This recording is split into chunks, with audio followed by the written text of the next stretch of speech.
50-cent wheel on a 3-digit 778. And, just give me that 7600 straight. Bam. Go to 16400 West 7 Mile, 16400 West 7 Mile, and support the store. Also call 491-0003. Register for the DTE Assistance Program, April 25th, 10 a.m. to 5 p.m. Shed 5 Eastern Market, sponsored in part by Dabo and Bishop Horace Sheffield. Young man misses bus, knocks on door to get directions, and almost dies. This happened in Michigan this week. Renisha McBride, Dearborn Heights, Trayvon Martin in Florida. Obviously, there still is a major problem with race relations, race prejudice, and racial perceptions. Did the homeowner have a point, though? I mean, should he have been shot? He hears his wife screaming, comes downstairs and just pops off. Do you look and then shoot? Do you ask questions and shoot? Obviously, maybe the wife overreacted. Was it racial or was she just scared? Maybe she was just scared. A lot of home invasions happening in Rochester Hills, I guess. I don't know. They don't really report those if they are, but, maybe a lot of home invasions happening at 8:30 in the morning during school time. I don't know. But I mean, maybe it wasn't racial. Maybe this was just fear, right? Maybe this was just fear. In any event, a black kid almost got killed, and this is bigger than evading death. This says a lot about the state of race relations in our country. Let's go to line 1, Lisa from Farmington. You're on the air. Good morning. Hi, good morning, Reverend Bullock.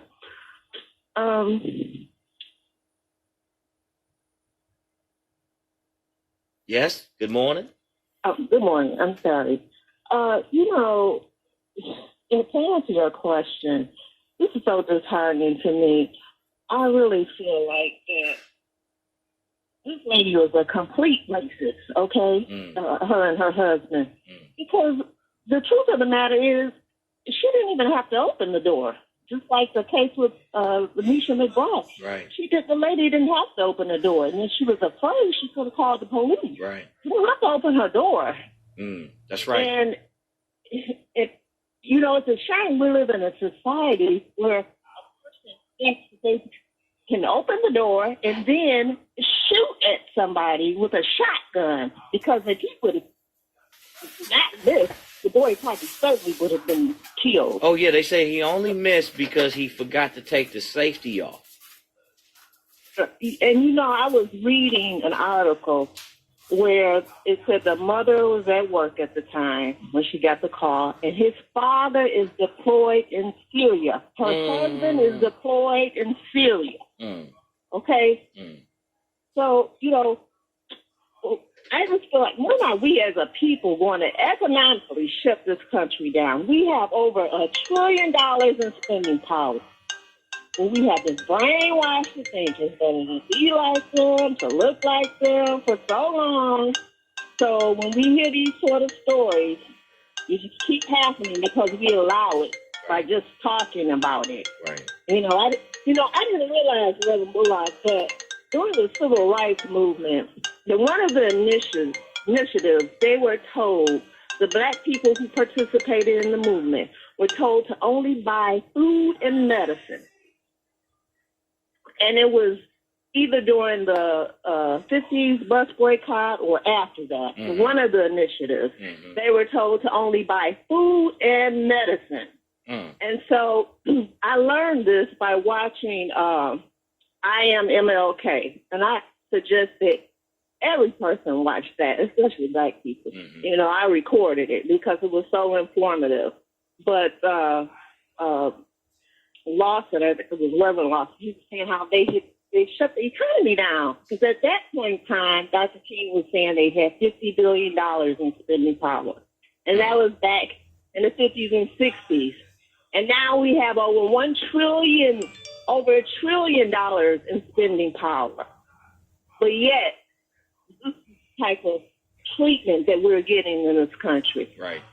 And it's so disheartening, but we are letting it happen. If we would just come together, if half of the people participated in an economical movement, we would see a change. But you said it best, Lisa. We got to come together and we've got to oppose racism every chance we get. Thanks for calling. I appreciate the call. Let's go to line 2. Bayre, you're on the air. Talk to us.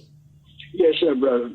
I'm sorry. I had a little incident yesterday. I did. My son did. My car, my insurance had expired, and they took my car. I didn't think they could do that. I by the airport yesterday. But anyway, I'm waiting on someone to come and get me, and I'm going to take it that, and I'll be to see you today as well.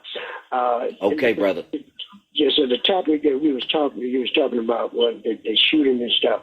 That's a topic that we need to talk about, especially Trayvon, because Trayvon, he set it off. That was the beginning of our ending. What I mean by that, we got to end that, and I think that with that setting, and the brother that you was protesting for, what's his name? What was his name? You talking about Richard Spencer? The young brother. Demond Grimes? Demond Grimes. Yes, sir. Right, sir. I think you should, Brother Bullock, get them posters and do that in the store. And I'll tell you why later on. But anyway, do what you're doing. I just had to call you and let you know that. I don't want you to, when I tell you something, I mean it. And I know it's the God here, the truth. When you stay the truth, be the truth, and talk the truth, and be of the truth, He will lead you with the things you need. I'll be there today. As soon as I get out there and get these plaques and insurance and stuff. All right. One thing, what's that brother name that's got the insurance company, the black mother on Grand River? If anybody know, please call in and let me know. And we need to participate behind me. We need to get that business to the black man. That's what I'm trying to. Hey, we got to do it. We got to do it, Bayre. Thanks for calling, man, and appreciate you coming by today. And Bayre doesn't have to be the only one to come by.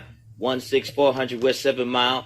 But I'm very concerned by a young man that almost lost his life simply trying to get directions from a neighbor. Give me some sugar.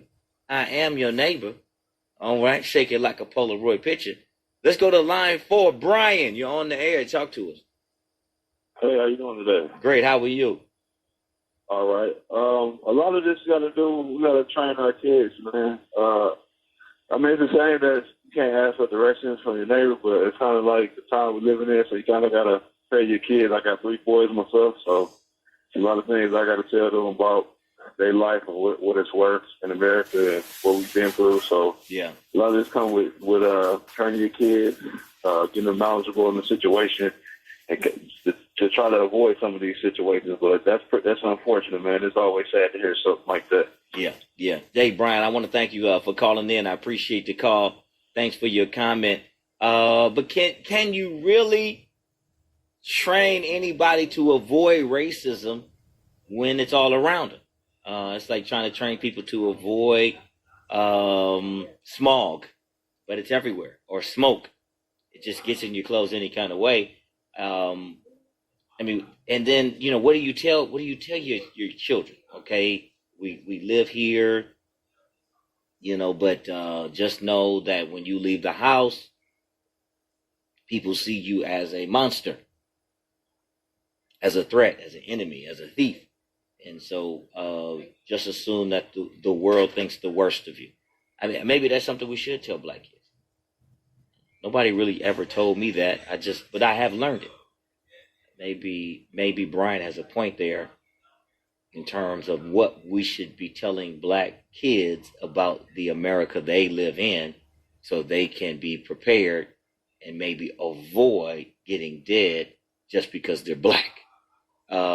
Let's go to line 1. Summer, you're on the air. Talk to us. Good morning. Good morning, Pastor. How are you? I'm well. How are you? I am good. I just want to shout out the store, the People Store, 16400 7 Mile. Check them out. It is wonderful. The staff is wonderful.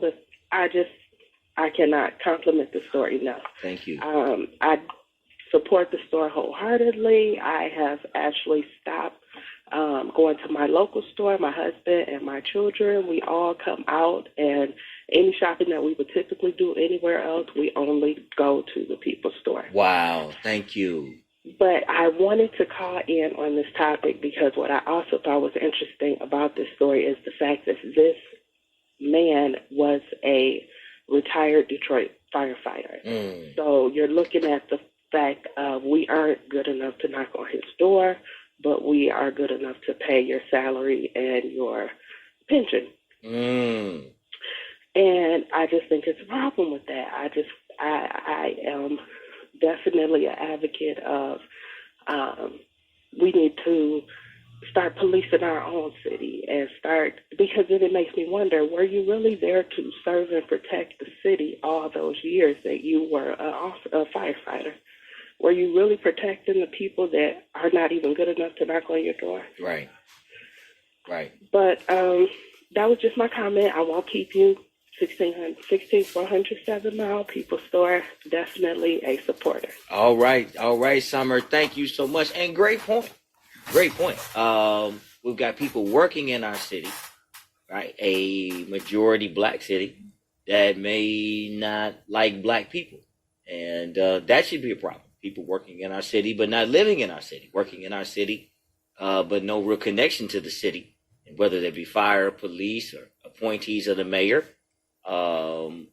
Definitely the residency issue and the sensitivity issue must be addressed. I mean, it's funny though how something happens in Florida and it becomes a national movement, and something happens in Michigan and people barely talk about it, and it's the same thing. But it's always funny to me. Like Eric Garner got killed by the cops, choked to death. I can't breathe. National. Mackenzie Cochran gets killed in Northland. I can't breathe. Nobody even talked about it. I mean, this young kid, this really is Trayvon. I mean, Trayvon was walking home. Somebody saw him, thought he was a thief, and the rest is history. I mean, this kid could have gotten killed today. And, man, that would have just been a mess. But this doesn't bode well for the climate of the country with respect to race. And it's something I don't think we can sweep under the rug. Let's keep the conversation going. Let's go to line 3. Jackie, you're on the air. Good morning. Good morning. I'm enjoying your program. Thank you. What I would like to say, late nights on the public TV stations, they show the Holocaust, and they have people explaining how the Holocaust happened to them, what was going on then. And I see that happening here. But it's a little more subtle. Yeah. But exactly what was happening during the Holocaust is happening to black people right now. And we're so involved with even the posters that have the early warning signs of fascism, fraudulent elections, rampant cronyism and corruption, obsession with crime and punishment, disdain for human rights, control mass media. That's the early warning signs of fascism, and we're already there. Right. So we're already fascist. Thank you for your time, and I'll try to get to the store today. All right, Jackie. Thanks for calling. I appreciate the call. And, yeah, I mean, the slow,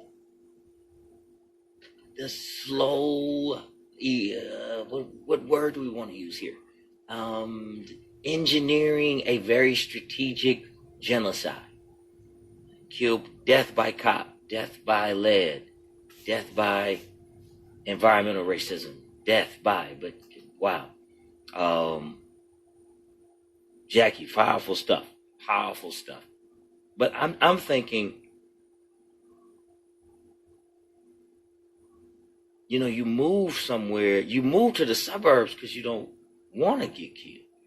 I mean, I'm having a hard time with this, really. Because I'm saying, don't you move to Rochester so you can knock on your neighbor's door? I mean, the assumption is that the neighbor in the hood is dangerous. That's the assumption. And the neighbor in the suburb is safe. That's the assumption. The assumption is people are safer in suburbs. But I'm going to say, you wouldn't have got shot at